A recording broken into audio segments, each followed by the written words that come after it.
carcasses, abandoned homes and dry water pans. These are some of the images that welcome you when you visit various parts of the country that have been severely affected by the ongoing drought. Nothing is spared, not even wildlife.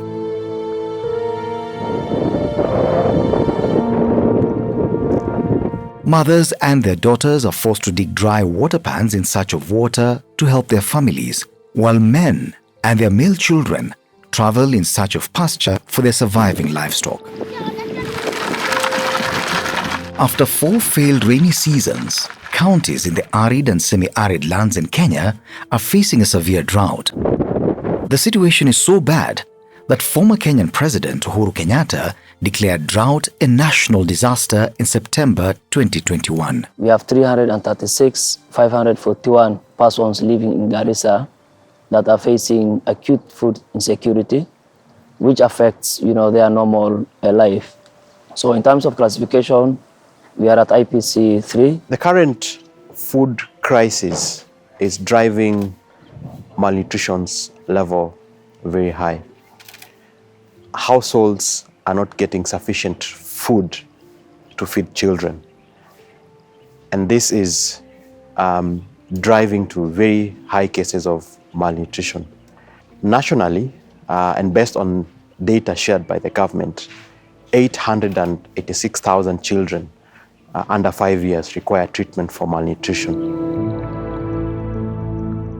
According to the National Drought Management Authority, the number of people in need of humanitarian assistance in Kenya is projected to increase to 4.35 million, the situation likely to get worse as a weather forecast for October, November, December predicting the likelihood of a 5th rainy season underperforming.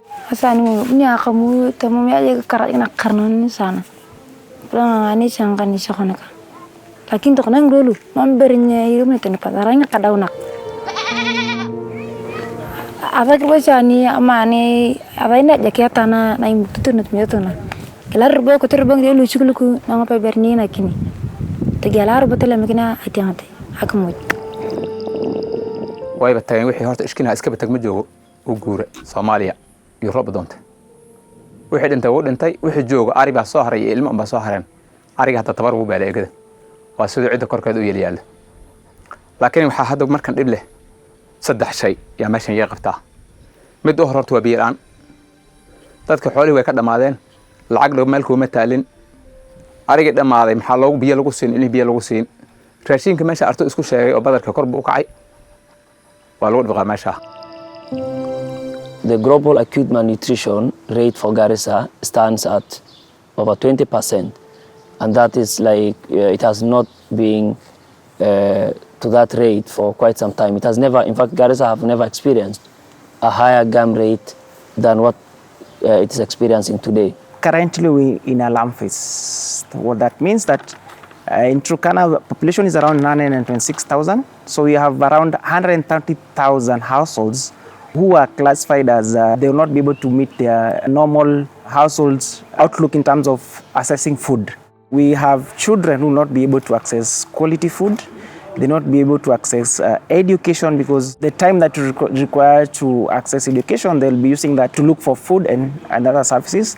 And there will also be protection issues because they are not at school. When they're in school, they are protected because we have teachers who are trained, we have society that protects them. But once out of school, they are out of a context which you're not working in. Children and pregnant and lactating mothers are the most and worst affected. Data from the National Drought Management Authority indicates that 942,000 children aged 6 to 59 months and 134,000 pregnant and lactating mothers are acutely malnourished and in need of treatment. The livelihood of these communities are the livestock. Livestock have migrated. Therefore, there are no food income for them, either animal products or even the sale of the animal product. 2, decisions at the households are mainly made by men, and therefore they cannot sell any livestock to secure what you call the food. What we have normally, we have them in our program, the supplementary feeding program, thanks to UNICEF, WFP, who are providing us with these nutrition supplies. We have the Save the Children and Kenya Red Cross, who are also doing cash transfer program. Almost each partner is targeting around 10,000. And the priority people to be targeted are the lactating mothers. Kum Rabbi ya kum diba. Kum Rabbi gudda ka diba ka maro gari wan diko ka manu Rabbin. Ka maro gari no islana no ma islana no na harisade musada no rabas. Ay isambasay awara badan baan soo maray xoolahi way caatoween waxaan gataa oo ku cadaystaa man cadayska magaalada laga soo galo pani aje ko ngna pani ngol na lu dia namanya ate geru ngol buata da tada atomrang agipi atomnau ainak tamata adi ko kene tetara mo to lekete.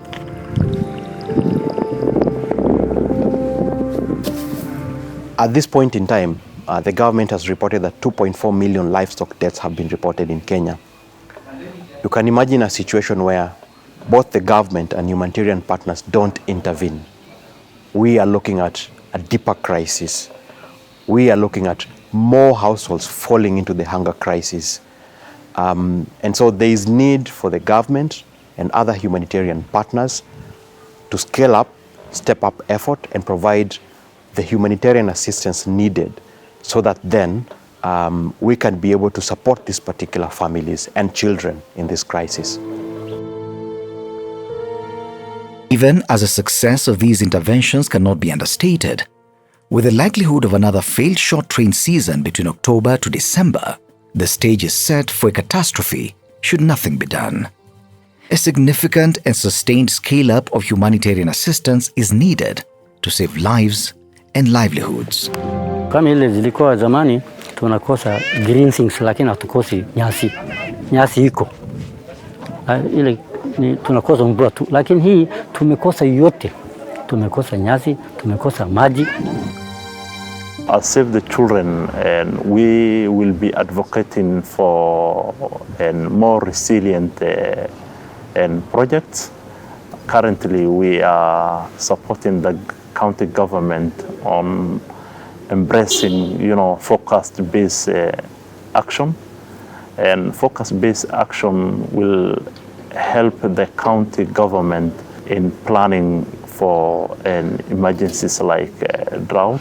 They will be including in their budget interventions as part of anticipatory actions to mitigate the impact of drought. For the households that we have children who are under 5 who are malnourished, we'll provide them with a cash transfer based on what the county cash working group agrees on, so that they're able to procure quality food and also to be able to cushion this child from sharing resources that we provide them for the ready-to-use therapeutic food, so that they don't share that with the households, and then the household is able to procure food. We also do village savings and loaning approach, where we in terms of resilience, we are trying to promote these communities to be able to save and do businesses which work within the community. Besides that, we also do training for community healthcare workers in trying to address the issue of quality, so that the care that's provided at the outreach and also at the facility level is up to what the county and the policy guidelines dictate.